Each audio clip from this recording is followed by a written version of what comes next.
हरिओम आत्मीय भक्तजनों, सप्रेम जय श्री हरि। आज का प्रसंग है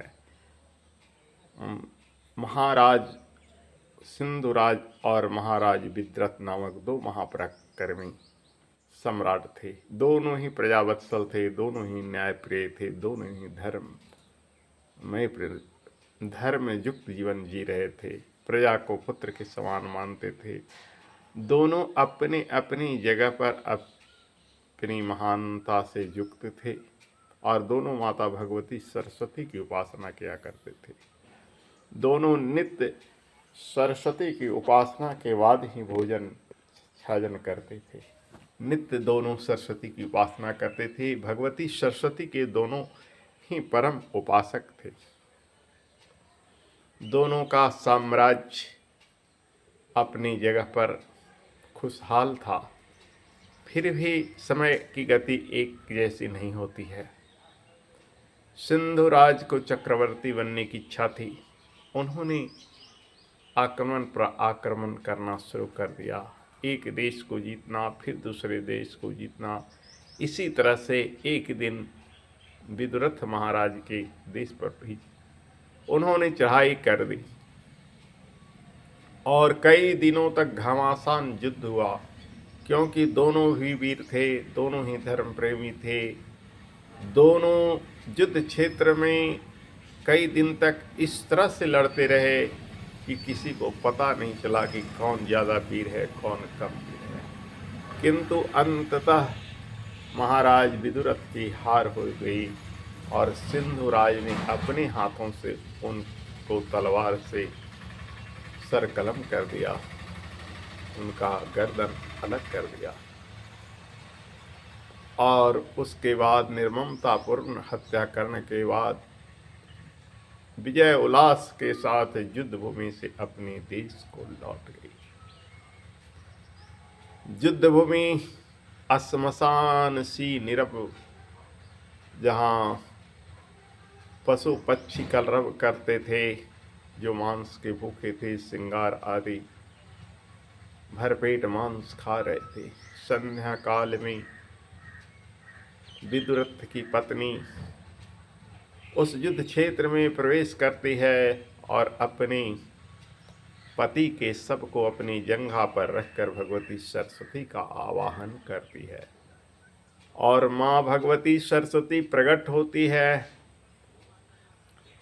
लीला रोते रोते बोलते हैं, माँ मेरा क्या अपराध है जो मैं वैधव्य को प्राप्त हुआ। तुम जानती हो कि मेरे पति तुम्हारे कितने बड़े उपासक थे। माँ सरस्वती बोली, बेटी जो कहो सो मैं करूं। तुम्हारे पति के मृत्यु का मुझे भी काफ़ी दुख है, पर मैं क्या करूं, तुम ही बताओ। रोती रोती बिलखती हुई लीलावती बोली कि आप जानती हो कि इसमें अन्याय तो सिर्फ सिंधुराज का है, मेरे पति का तो कुछ भी अन्याय नहीं है। माँ सरस्वती बोली, बेटी दोनों ही मेरे उपासक हैं, लेकिन जो जिस ढंग की कामना करते हैं हम उसी ढंग के फल देते हैं। तुम्हारे पति राजा विदुरथ की कामना थी आत्म कल्याण की, मुक्ति की, जबकि सिंधुराज की कामना थी चक्रवर्ती सम्राट बनने की। तो सिंधुराज उपासना काल में पूजा पाठ में हमेशा सोचा करता था कि मैं पूरे विश्व पर विजय पाऊं, चक्रवर्ती सम्राट हो जाऊं। जब भी वो मेरी पूजा करते थे तो यही कामना, यही प्रार्थना लेकर करते थे। जबकि तुम्हारा पति जब भी पूजा करते थे तो माँ मुझे मुक्ति दो, माँ मुझे कल्याण करो, मेरी आत्मा का कल्याण करो। सो बेटी दोनों के साथ तो बस उसकी प्रार्थना के अनुकूल फल मिला। मैं तो विवश हूँ भक्तों को फल देने के लिए। तुम बताओ, जो कहो सो मैं करूँ। लीलावती किंकर्तव्य विमूढ़ होकर कुछ नहीं बोली। जैसी तुम्हारी इच्छा माँ कहकर माँ को प्रणाम की। माँ सरस्वती शुभम मस्तु कल्याणम कहकर अंतर ध्यान हो गई। वस्तुतः फल भक्त की इच्छा के अनुसार ही मिलता है। जाया की रही भावना जैसी, प्रभु मूरत मिलहि चिंत ऐसी।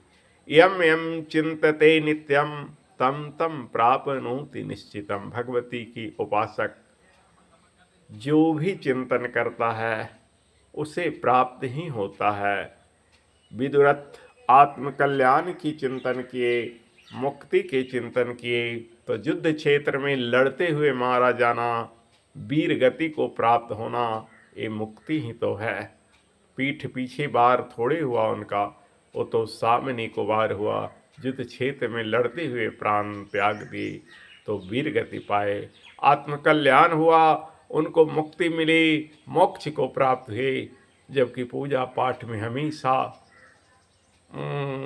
सिंधुराज के लौकिक कामना रही है, इस लोक की कामना रही है, परलोक कभी उसने नहीं सोचा।